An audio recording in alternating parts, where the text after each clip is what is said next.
Haleluya nshuti zacu dukunda, turashimira Imana yuko yabanye natwe mu minsi yatambutse, yaraturinze, namwe irabarinda. Imana yo mu ijuru ishimwe kandi ihabwe icyubahiro. Kuba turiho ni ubuntu bwayo n'urukundo rwayo, niyo mpamvu twongeye kugaruka hano. Izina ryayo ni ishimwe kandi rihimbazwe. Rero tugeze muri aka kanya kugira ngo tubasangize ijambo ry'Imana riri kudufasha. Twatangira amateraniro yacu dusenga Imana kugira ngo umwuka wayo uze uterana natwe, kandi ntabe ari twe ahubwo izina ry'Imana rihabwe icyubahiro. Twatangira dusenga. Tugushimiye Imana yacu, turaguhimbaje, tugushimiye kuri Imana ishobora byose, tugushimiye ko uduhaye aka kanya ko kongera kwegera, akanya ko kongera kuvuga gukomera kwawe, ugasangira ijambo ryawe n'abadukurikira. Reka buri wese mwami Imana uri kumwe natwe yakira ibyo yagennye ko yakira, ubugingo bwacu buhembuke twese, kandi twirukanye ikibi cyose. Imana yacu tubonereze gukora umurimo wawe kandi byose bigende neza, mu izina rya Yesu Kristo umwami wacu, Amen. Haleluya. Amen. Nk'uko twabivuze, dukoresha akanya katari kanini kugira ngo nyine ibintu bibagereho ari byiza, kandi namwe mubashe kwishima mu mwami wacu Yesu Kristo. Tugiye gutangira duha Sheri atugezaho ijambo ry'Imana riri kudufasha nka famiye, kandi mbifurije gufashwa mu izina rya Yesu. Ni karibu Sheri. Haleluya. Amen. Turishimye kandi twongeye gushimira Imana cyane ko yongeye kuducira inzira, tukaba tubonye umwanya wo gusangira ijambo ry'Imana n'abakunzi bacu, abantu b'Imana. Uyu mwanya rero twongeye guhurira hamwe namwe tubasangiza ijambo rivuga ngo toza imitekerereze yawe ubona Imana mu bintu byose. Cyangwa se kwitoza kubona Imana, cyangwa se kwitoza kubona ubushake bw'Imana mu bintu byose, mu bihe byose. Waba ugeze mu bihe byiza ukamenya ko ari Imana, ukabonamo ubushake bw'Imana. Waba ugeze mu bihe bibi atari bibi wabigizemo uruhare, biba wakoze ibyo ugomba gukora, ukamenya yuko nabwo ukitoza kubonamo ubushake bw'Imana, kandi ari ibintu mu by'ukuri bitanejeje. Urugero wenda nafata, ushobora kuba uri gushaka perime wenda y'imodoka, ukaba uzi ko wize, ukaba uzi ko wasenze, ukaba uzi ko wakoze ibishoboka byose kugira ngo ubone iyo perime, ariko wajya gukora ukabona uratsinzwe, kandi ubundi ibyo ugomba gukora byose wowe nk'umuntu warabikoze.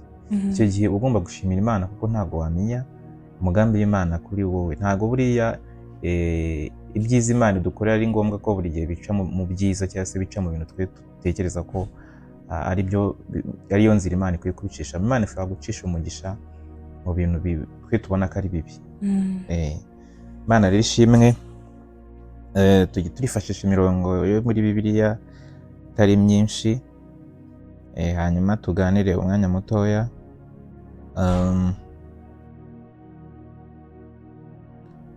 Ni ukuvuga ngo mbere yuko dusoma ijambo ry'Imana, buriya mu mitekerereze yacu niho hakorerwamo ibintu byose.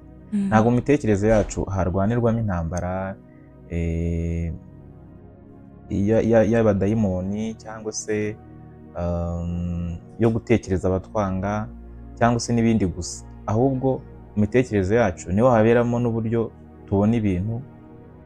Ni ukuvuga ngo uko imitekerereze y'umuntu imeze, ahanini usanga n'ubuzima bwe ariko bumeze. Niba umuntu atekereza ubuzima mu buryo runaka, wenda atekereza ko kugira ngo umuntu abeho neza, cyangwa se abe umuntu w'umugabo ari ukanywa inzoga, ariko atekereza ubwo nyine aba ahanywa inzoga. Niba umuntu atekereza ko kugira ngo umuntu abeho neza ari uko akora cyane, usanga uwo muntu nyine akora cyane. Niyo mpamvu ikintu cyitwa imitekerereze yacu dukwiye kwitoza kubona Imana mu bintu byose. Reka dusome Zaburi 44:2, aravuga ngo nzahimbaza Uwiteka iminsi yose, ishimwe rye rizaba mu kanwa kanjye. Ahangaha ni Dawidi wavugaga ko azahimbaza Uwiteka iminsi yose. Ni ukuvuga ngo iminsi yose bivuze ngo niba ari iminsi yose ntabwo isa, habamo ibintu bitandukanye. Umunsi azahura n'ibyiza azahimbaza Uwiteka, umunsi azahura n'ibibi azahimbaza Uwiteka. Ishimwe ry'Imana rizahora mu kanwa ke.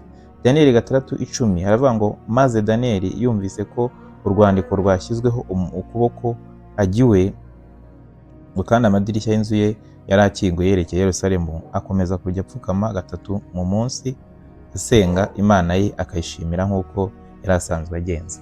Aha ngaha ni inkuru za Daniyeli turazizi uburyo bamugiriye ishyari, bashaka uburyo bamuteranya ku mwami, bashaka uburyo bamwica, ariko ngo bashakaho ikosa iryo ari ryo ryose ngo bararibura uretse kurishakira ku Mana ye cyangwa se mu buryo yasengaga Imana. Niko rero gukora ibyo bakoze. None ntekereza ko story ya Daniyeli abenshi tuba tuyizi, baravuga ngo ntango umwami yemere ko nta muntu uzagira icyo asaba indi mana uretse gusaba umwami gusa. Daniyeli rero nk'umuntu w'Imana avuga ati ngiye ntabwo nasaba umuntu, ntabwo nareka gusenga Imana, agajya afungura amadirishya agasenga. Yabona rero ati kuki Imana yemeye ko ibintu bibaho, akareka gusenga akavuga ati batazanyicira, kuko yari azi ko bashobora kumujugunya mu rwobo rw'intare, ariko akomeza gushima Imana no muri ibyo bihe, no muri ibyo bihe bitoroshye nabwo yabonye ko ahari Imana hari icyo ishaka gukorera muri ibyo bihe, n'ubundi akomeza gusenga. Ibyakozwe n'Intumwa 16:25 baravuga ngo ariko mu gicuku Pawulo na Sila barasenga baririmbira Imana, izindi mbohe zirabumva. Aha nawe urabona ni Pawulo na Sila bari muri gereza, bashobora kuvuga ati Imana kuki tuyemeye ko dufungwa, bakayijujutira bakavuga ati Imana kuki wemeye ko ibintu bitubaho, kuki dutereranye, ariko baravuze ati no gufungwa nabyo babibonyemo Imana, ahubwo batangira kuririmba bahimbaza Imana ngo izindi mbohe zirabumva. Ni story nayo umuntu atakwinjiramo, ariko no kugira ngo tubereke ko hari ingero z'abantu muri Bibiliya, cyangwa se hari ijambo ry'Imana rigaragaza ko umuntu ashobora kubagera mu bihe bitari byiza cyangwa se no mu bihe byiza agakomeza kubona umugambi w'Imana muri ibyo bihe. Hanyuma dusoreje mu Batesalonike 5, urwandiko rwa mbere 5, reka dusome 18, aravuga ngo mubibaho byose muhore mushima kuko ari byo Imana ibashakaho muri Kristo Yesu. Mubibaho byose muhore mushima. Nuvuga ngo ntago washima kandi utari gutekereza ko Imana ikugambiriyeho icyiza. Ntago washimira Imana utari gutekereza ko igukoreye ibyiza. Of course umuntu ashimira ibintu byiza, ntago washimira ibintu bibi. Iyo ibintu bibi bikubayeho rero ugashima, ntago ubishimye ko ibibi bikubayeho, ahubwo ubushimye ko hari umugambi w'Imana uhishe nyuma y'ibyo uri kubona wewe bisa n'ibibi kuri wowe. Yozefu tubona uburyo yabayeho, arafungwa kandi Imana yaramusezeranije ko azaba ukomeye. Yarabanje bamuta mu rwobo, ajya kuba imbata, ajya muri gereza, ariko aho hose yakomeje kuzirikana ko Imana imufiteho umugambi. Ntabwo yahise yivumbura ngo avuge ngo ubu ngubu ngo Imana ngo yandetse ibyo ngo yarambeshye. Hari abantu usanga bahabwa amasezerano, ariko nyuma babona haje ibitandukanye bitabaganisha ku mwuzuro w'aya masezerano, nk'uko n'Imana ivuga ngo uzaba umuntu ukomeye, uzagira gutya na gutya, ukabona uhise ufungwa. Hari abantu bahita bava ku Mana bavuga ati Imana kuki yemeye ko ibintu bimbaho. Rero iyo ufite imitekerereze yitoje kubona Imana, cyangwa se imitekerereze ihindutse ibona Imana mu bihe byose, aho kubaza Imana ngo Mana kuki wemeye ko ibi bimbaho, ahubwo urayibaza ngo Mana urashaka kunyigisha iki muri ibi bihe? Ese ko mbona ngiye uko nabitekerezaga atari ko biri kugenda, urashaka ko Mana menye iki muri ibi bihe? Ntuyibaza ngo kuki ngo ubyemeye, kuko ari ngewe Mana ngo biri kubaho. No, ibyo bigaragaza imitekerereze itarahinduka. Ndashimira Imana ko igenda itwigisha. Ndumva nanjye mbivuze nta kibazo. Hari igihe nanjye byigeze kumbaho, shima Imana ko yagiye imfasha. Ndavuga kimwe wenda muri byinshi byambayeho, nigeze gusaba invitation, nashaka kwimuka aho nkorera njya ahandi, nabonaga hazambera hafi hazanyorohereza, biranga. Ariko nubwo bitanejeje umutima, ariko ndavuga nti ahari uba Imana hari ibyo ndinze ntazi, ndayishima. Gushima muri ibyo bintu ntibiba byoroshye, ariko ugomba gushima kuko nyine Imana niyo iturebera aho tutareba, kuko amaso yacu akenshi ntago abasha kureba ibintu amaso y'umubiri atabona. Rero bisaba ngo urebeshe ukwizera, nk'uko muri 40 mu Gakiza yavuze ngo iyo ndebesheje ukwizera. Rero igihe nashimye Imana, kandi nyuma yaho naje kubona kuko utabona invitation kwanjye byari bifite impamvu nziza ku buzima bwanjye.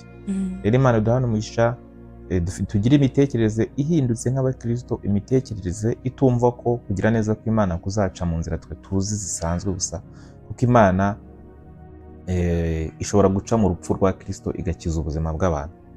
Ibyo wabitekereza kugira ngo Imana icungure ubugingo bwacu, yaciye mu rupfu rwa Kristo.